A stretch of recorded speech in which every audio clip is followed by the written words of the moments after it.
You're listening to the My Simplified Life podcast, and this is episode number 284.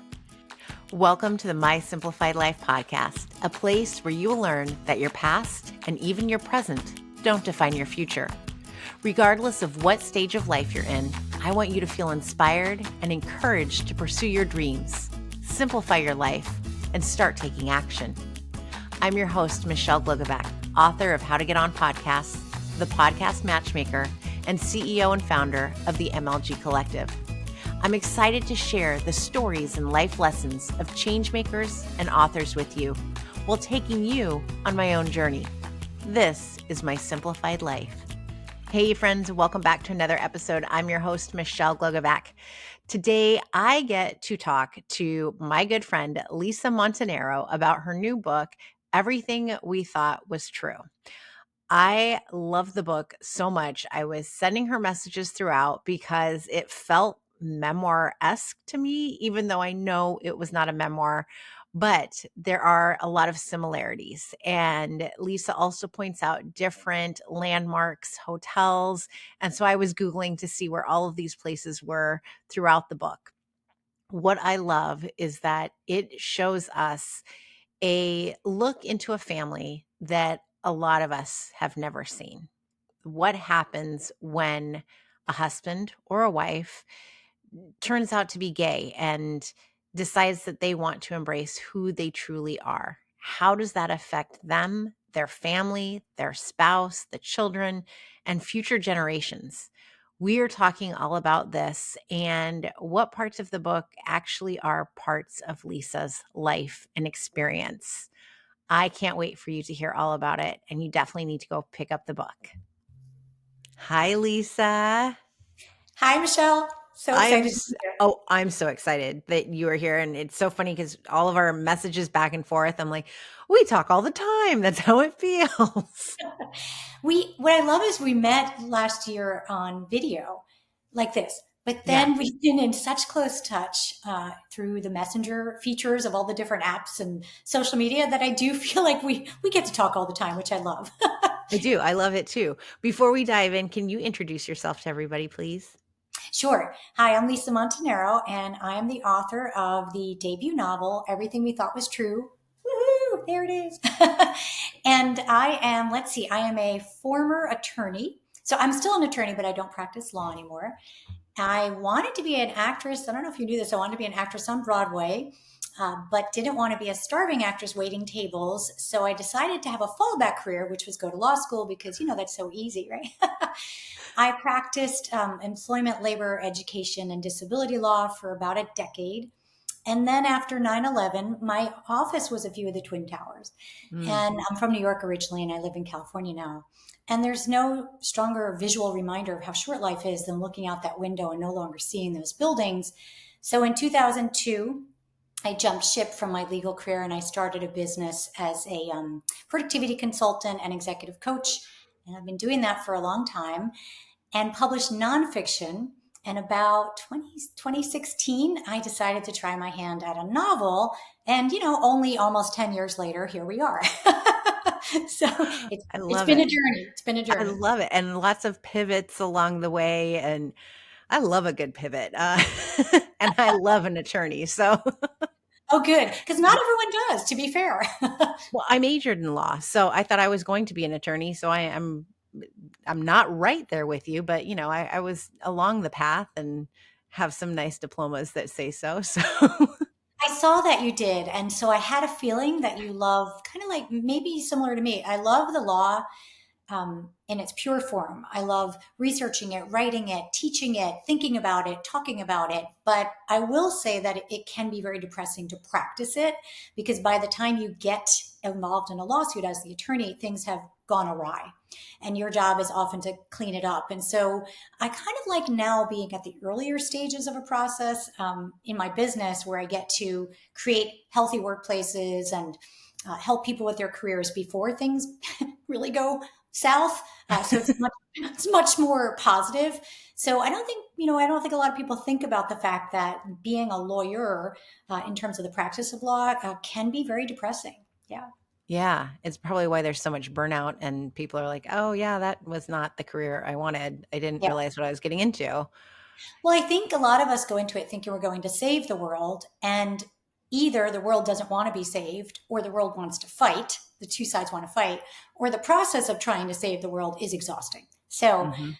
yeah, it's not always what it's cracked up to be. Now, having said that, I did have a really good run and I really enjoyed it. And I think, probably similar to you, that legal education is one of the best educations in terms of problem solving. And people don't realize this. You know a story, you know narrative. So to be a great lawyer, you're sort of telling a story about your client, about what happened. So a lot of people will say, God, I see a lot of lawyers who are nonfiction and then pivot to fiction. And that doesn't seem to make sense. And then I say, actually, it really does when you think about it. A good counselor at law is basically weaving a story together, which is kind of cool. Along with reading case law and you're reading all of these stories. I loved it. I loved having to read a case for class of, oh, what happened here and give me all the Right. details. I mean, no wonder why I love reading books. Like it all fits. It's what It lawyers does. get It to does. do. Yeah, it's a good point. You're reading stories. Basically, Mhm. each case is a story. Yeah, such a good Yeah. point. I love how you wove your legal career into this book. Oh, good. Let's talk about the book a bit. Can you Okay. give us a synopsis? As always, without spoilers. We know you won't give those away, but tell us what it's about, and then let's dive into how you personally relate to the book because Okay. that's the best part of all of it. Oh, good. I'm so happy to hear that. So, everything we thought was true is Italian American family drama, and it features a family that is forever changed by a secret. So, it's a dual timeline, and the past story runs from about late 60s to 1990s, and the present day story is a tight 4 months in the summer of 2015. So, we have in the past story, we have a wife afraid of being alone, and we have a husband afraid to be himself. And then in the present day story, we have their adult daughter who carries the weight of the secret into adulthood. And so, are we going to share the secret, or is that too much of a spoiler? Yeah, Because I we can share this. Yeah, I was going to say we could share let's it. share the secret because it's like the truth bomb of oh shit. Okay. So basically, what happens in the past story is that the patriarch of this Italian American family, which is Frank, realizes that he's gay. He is married to Teresa in a heterosexual marriage. I think it's around 1965 when they first get married. And within a few years, he realizes that he's struggling with his sexual identity. What's interesting about the book is you learn that as the reader on the first page. Basically, you learn it in the first chapter. So the reader knows this. And a big part of the book is watching the family figure it out. It's almost like when you know that the killer's in the room and you're like, wait, turn around, So it's really it's not a mystery at all, of course, the book, it's a drama. But when will Teresa know? How will she find out? Will Frank be the one to reveal it? Will Lena find out as a child? And then the ripple effects of that secret over decades, especially the time period that they're in. So we're at the precipice of the AIDS crisis when Frank is dealing with his sexual identity, and then through the AIDS crisis. And Lena becomes an employment discrimination lawyer in present day and actually handles cases for the LGBTQ community, and yet is still hiding the fact that she is the child of a gay parent. And explain to everybody how this connects to you and hits home too, because to me that made the story even more beautiful. And I know it's not a memoir, so everybody don't think that this is a memoir of Lisa's life, but I felt more connected to you kind of reading like, oh, if this person has gone through this, then this must be part of what you have felt, or what your life has been like. It was definitely, it built that empathy of, oh, what would this be like if a father, a married man in a heterosexual marriage came out as gay? As a family, how do you deal with that? Because that's a huge emotional, what do you do? What do you say? You want this person to be themselves and to, be happy. We all want, people in our family to be happy, but then that's such a big thing for the other person, in the marriage of that was your happiness and so on. So can we talk a bit about your story too? Sure, yes. So I think what's interesting about fiction, and you know this, is the author doesn't always share an identity with all the characters. In this particular scenario, I do share several identities with the main character. The main character is Magdalena. She's known as Lena in English.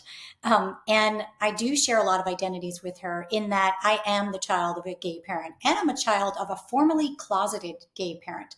So my father was formerly closeted and did hide his identity, and our family hid his identity for many, many years because of societal stigma, because the laws were not on the side of LGBTQ individuals. Because you could be fired. A lot of people don't realize this. You could have been fired. You could have been put in jail. And also because we were dealing with the AIDS crisis and a huge stigma against the gay community. So I do share a lived experience with this story. It's a very personal story. Frank and Teresa are inspired by my parents. And what's interesting is in any good, I think in any good family drama and any good literary fiction, women's fiction, the characters should have an emotional journey. They should be going on an emotional journey. And what we want for them is to self-actualization. Like we want them to be fully themselves. And yet in being fully themselves, often characters and people hurt people along the way, even unintentionally. So what I wanted to show here is that Teresa, the mother, the wife, is sort of the pond, and Frank takes a pebble and throws that pebble in that pond, and just like waves are just coming out. And then Lena is the ripple effects of the pond in the next generation. So, like, how does this secret affect everyone in this family ecosystem? I started this originally as personal essays. So you kind of hit the nail on the head. Like, I made a conscious choice not to make this a memoir. So I started this a long time ago when I first went to Italy. I'm a journaler. I've been journaling since I'm 8 by longhand. I have all my journals. I type my manuscripts on my computer, but I still journal by longhand. I think there's something really magical about writing it and the way it goes up your arm and into your brain and into your heart. So I started writing these personal essays, and then I sat with them for years, published my nonfiction book, and I came back to them in Italy again in 2015, 10 years later. You could see that Italy's my muse, right? And when I came back to them, I was thinking about it and something fell off. So I spoke to my father and we started chatting, and I kept saying, well, what if it happened like this?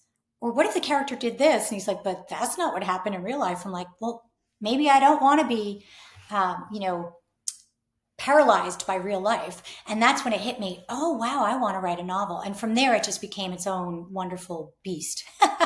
So then I just, made everything up, and it was very freeing. So I always tell people, as soon as I decided to fictionalize the story, the floodgates opened, because then I can create this whole universe, and I wouldn't actually be strangled by the truth, if that makes sense. I Yeah. could go outside of Yeah. it. So the emotional core of the book is true, but all the facts and the characters and everything are not. Yeah. And I love it. And yet at the same time, I feel so silly because I kept thinking, I just think of you as Lena. And I'm just so, I don't know if I'm torn. I'm just like, I want you to be her. Well, what's funny is I'm glad I'm not her, and here's why. So Lena is someone that has not fully processed her emotional trauma. Lena is someone that is still stuck in the closet of her past, and a big part of the story is that she needs to come out. That her journey is that she needs to not carry the weight of this secret anymore, because it's a lot for her to carry. Mhm. And many of us have skeletons in our closet. Many families have secrets. In fact, show me a family that doesn't have a secret, and I'll say they just haven't revealed it yet. So I'm hoping that regardless of someone's background, their identity, that they will resonate with the fact that this family is struggling with the weight of this secret.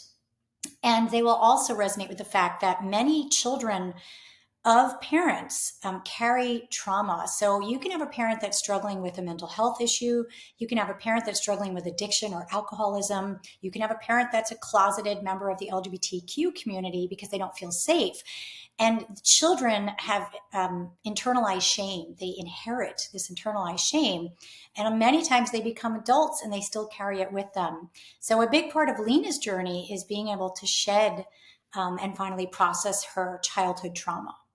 I love that. And let's also talk about the brother sister relationship because it's so beautiful throughout. And I know that you have a brother too.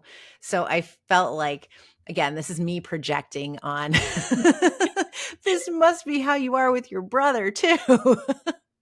But that There is close a lot of bond. there's a lot of emotional truth in the book. So, for example, I do have a brother.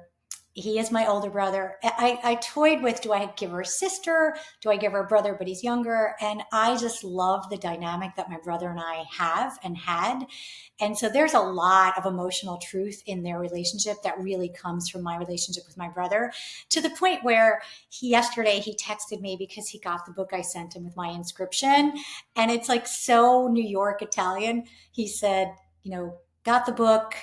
Your inscription made me tear up. So proud of you, babe. Love you. Like that's my brother. So Anthony is. So all the characters are composites of the truth mixed with fiction, because a lot of the things that they say, that they do, a lot of it, like my brother's not a cop. He's not a police officer, for example. Um, but a lot of them are composites of the truth meets fiction, and so it actually is kind of fun for me also because I see some of the real people in the characters, but then they're so dramatized because they need to fit into this story.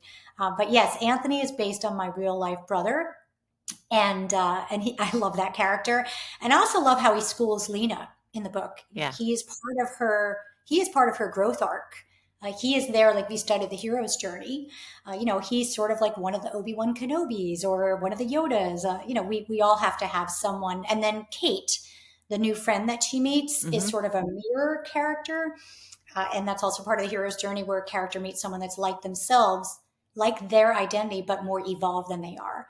And so Anthony and Kate are part of her growth arc. Both of them serve a really important role. And Kate is not based on one person.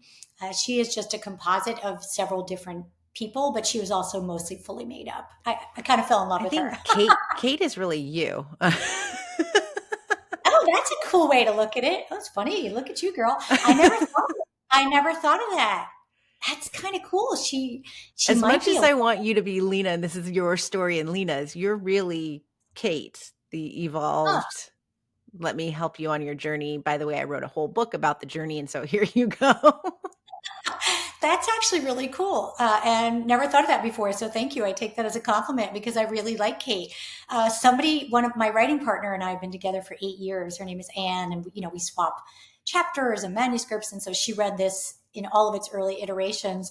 And at one point, she's like, "I love Kate and Lena so much that I want you to just write a rom com where the two of them hang out and go dating." And then she said, "Are they dating in the book? Because they really have a lot of chemistry." And I was like, "Stop it! That's a whole different book." I left a lot of the chapters in there because I liked them. Yeah. Could you imagine then Lena leaves her husband and then decides that she's like, "Oh yeah, I'm gay too," and so now I'm going to Yeah. go with Kate, and that could be a whole messy. That could be a whole nother book. Yeah. That So yeah, in the queer community, we actually call that second gen. So a child of an LGBTQ parent or caregiver is called queer spawn. We named it. So our own community named it. So it's not a negative term at all. It was coined by a gentleman named Stefan Lynch back in 2015.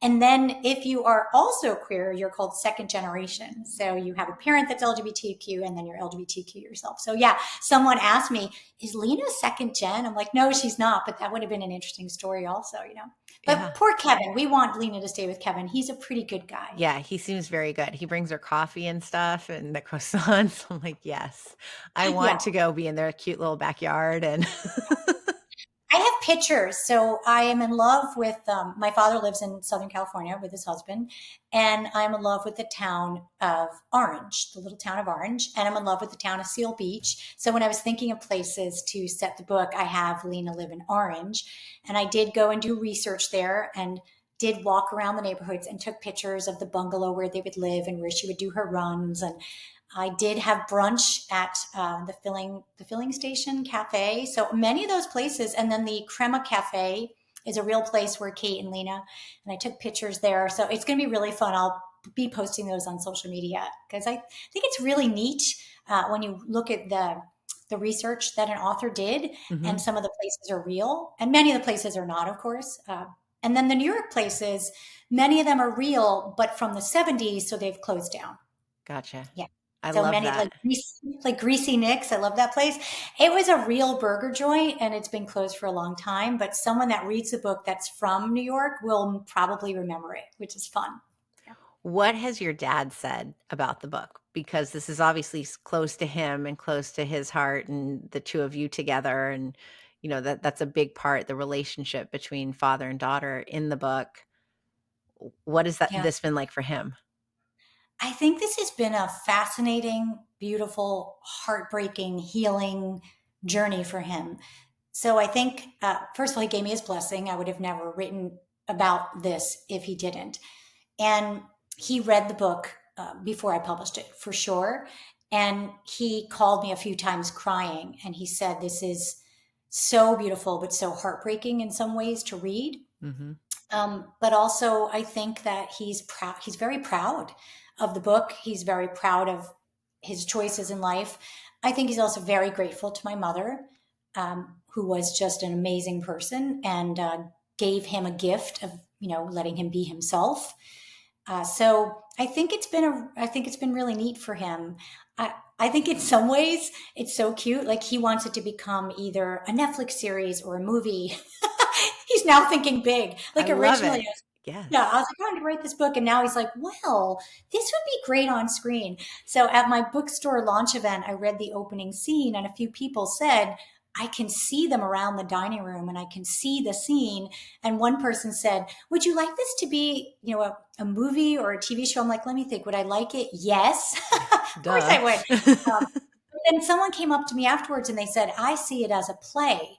And I stopped and I thought, actually, yes, that this would be a great play, even more so than I see it on film. You But could it's get so your cute. Broadway wishes and dreams true. There you It is cute that he's thinking big, but I think he is very proud of it.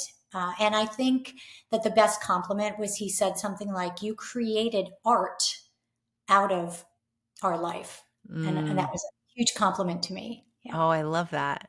And I love the Italian aspect too, because I did look up the pasta. We won't spoil how the pasta comes into play, but I was like, wait, what is this? How do we make this? Do I want to try it? You should include the recipe somehow, put it on the website. So on my website, Oh, I is have it a on book there? clubs Okay. page, and I have to say, I had so much fun. That book clubs page has recipes from the book. It has the pasta e piselli.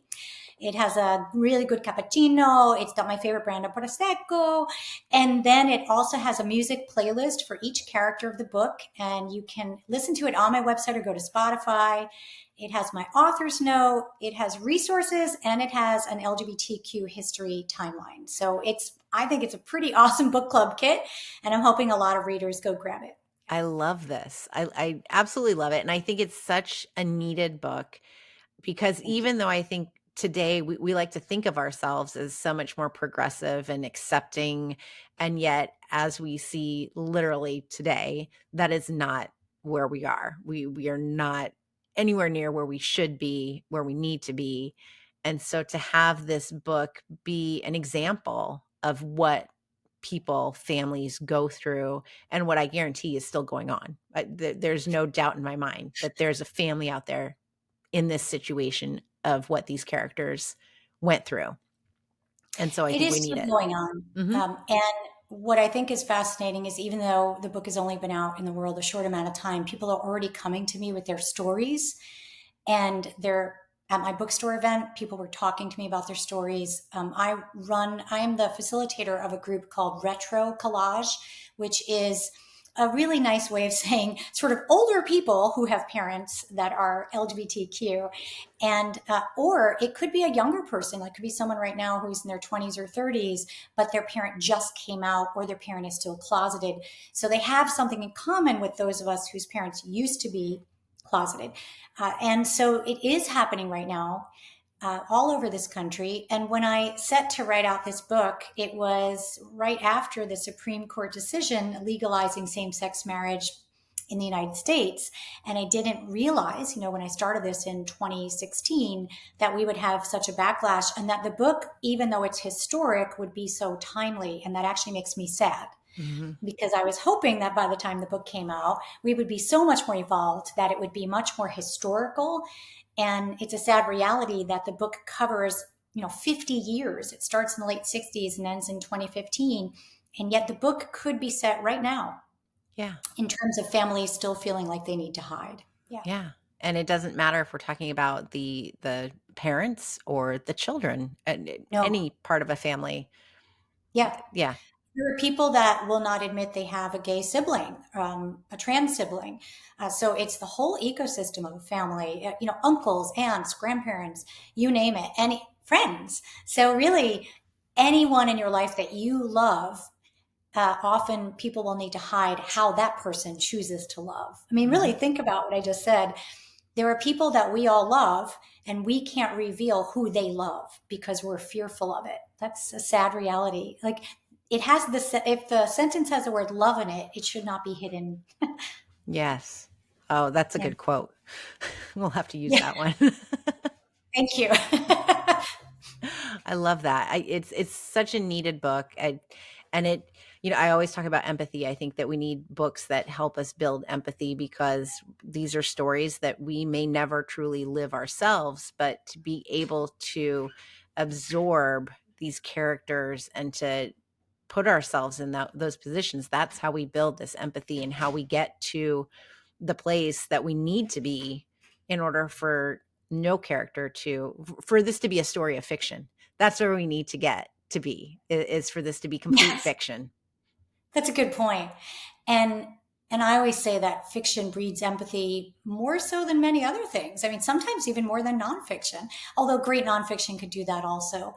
And we definitely need more empathy. And I think that that's part of the beauty, and that's part of the reason why we're both such avid readers. Is you get to step into this world and into someone else's shoes and be in their head and be in their perspective.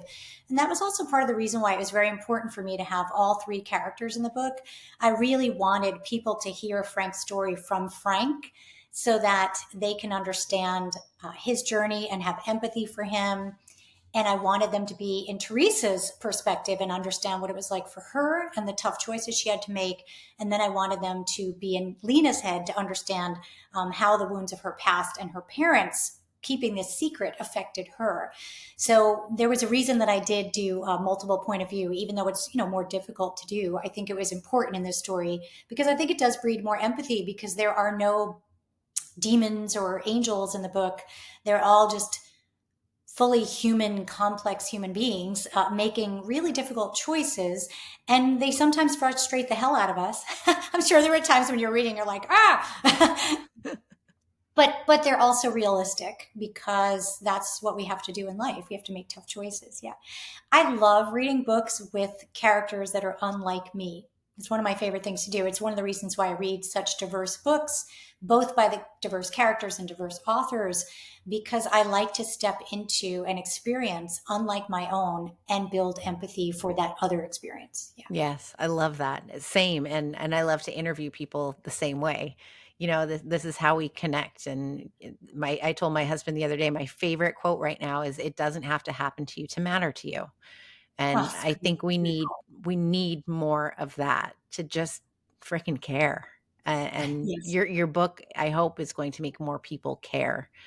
It's a beautiful gift that you're giving us, that your family has given us, that your dad was like, yeah, go out in the world and put this forward and put your name on it. And I'm so grateful that you all decided that this is the right thing to do, and that you created this beautiful piece of work for us. Thank you. And thank you for all you do in terms of sharing these stories with the world, interviewing people about their stories. This builds empathy. I mean, this podcast, when you think about it, Thank I'm you. a big fan of podcasts. Obviously, you are. You wrote the book, you are the podcast matchmaker. Yeah. So, this is another great example of you get to peek behind the curtain and hear the story of an author and why they decided to tell their particular story or write a particular book. And that's another way of building empathy. And that quote is awesome, by the way. That you don't have to have it didn't It have to doesn't happen have to to, matter to to you. matter to Yeah, you. Hmm.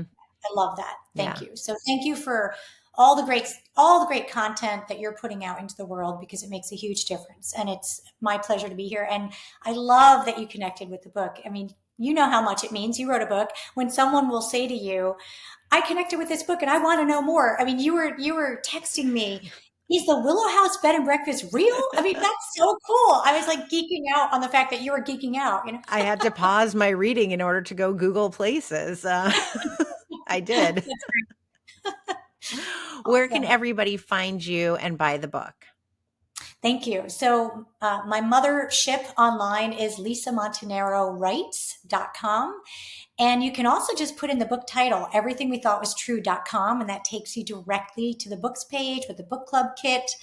I love all social media, but my favorite, I think, is Instagram. I feel like it's a more positive community, and I love the Bookstagram community there. But if you just pop in Lisa Montanaro in almost any social media, you should be able to find me. And as you know, Michelle, I love connecting with people. It's one of my favorite things to do. So find me online and say hi. Awesome. Thank you so much, Lisa. This was amazing. Thank you so much. Grazie, bella.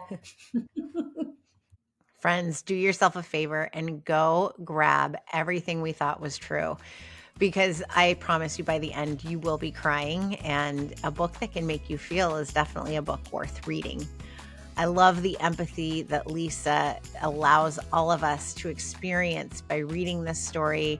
I appreciate that she has shared her story with all of us, and it's truly a must read. We need to build more empathy and listen to the stories of others now more than ever. So please go grab yourself a copy, reach out to Lisa, and remember to listen to the stories of others, because they're all going to make us better human beings.